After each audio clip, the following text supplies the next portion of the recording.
Bonjour à tous, aujourd'hui on va voir la vision du bonheur avec Nancy et moi Nancy. Donc on vous laissera vous présenter et ensuite on continuera. Bonjour à tous et bienvenue sur votre page d'Ensi Nancy.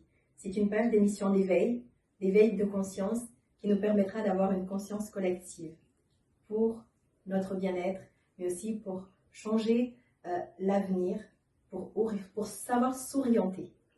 Alors aujourd'hui on a plusieurs questions à vous poser. Tout d'abord, premièrement, c'est quoi le bonheur selon vous? Alors, pour moi, le bonheur, c'est un état d'esprit. Euh, le bonheur, c'est un état d'être. Le bonheur, il est inné, il est en nous, mais il faut savoir l'apercevoir, il faut savoir orienter son regard. Il faut savoir orienter son regard vers l'intérieur.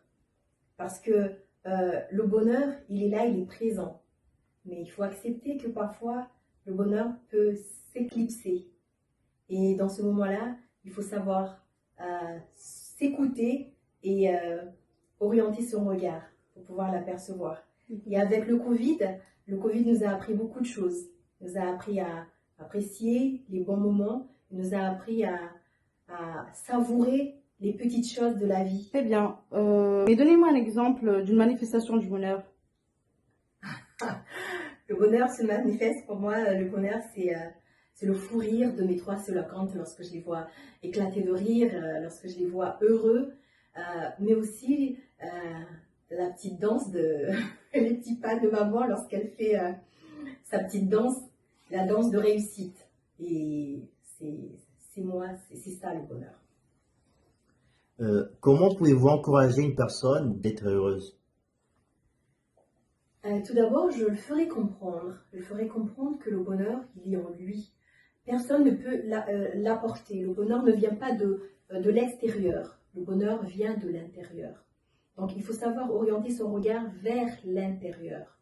Et il faut accepter que le bonheur peut s'éclipser par, par l'apprentissage, peut s'éclipser par l'éducation qu'on a reçue. Il faut aussi accepter qu'à travers l'éducation qu'on a reçue, mais aussi l'héritage socio-culturel peut nous amener à ne pas voir ce bonheur-là, à être fataliste. Donc, je dirais à la personne d'orienter son regard sur lui-même parce que le bonheur, il est à l'intérieur de lui. C'est là qu'il trouvera le bonheur. Et c'est très important, c'est important d'orienter son regard vers l'intérieur. Et vous, être heureuse, réellement heureuse? Je suis très heureuse. Je suis une femme comblée. En regardant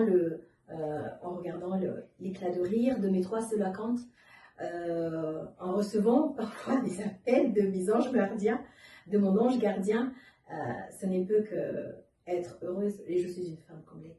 J'ai de la chance. Quel est votre lieu de bonheur? Mon lieu de bonheur se trouve dans deux îles en fait. Dans deux îles des îles Comores. Mon lieu de bonheur, c'est au petit village de Ndjankanyan, qui se trouve dans le Mbadjini, dans la région de Mbadjini. C'est un petit village accueillant où les personnes sont bienveillantes avec le sourire et c'est un des lieux de bonheur. Il y a aussi Domoni où il y a la joie de vivre, il y a la bienveillance, c'est toujours féerique à Domoni et c'est mes deux lieux de bonheur.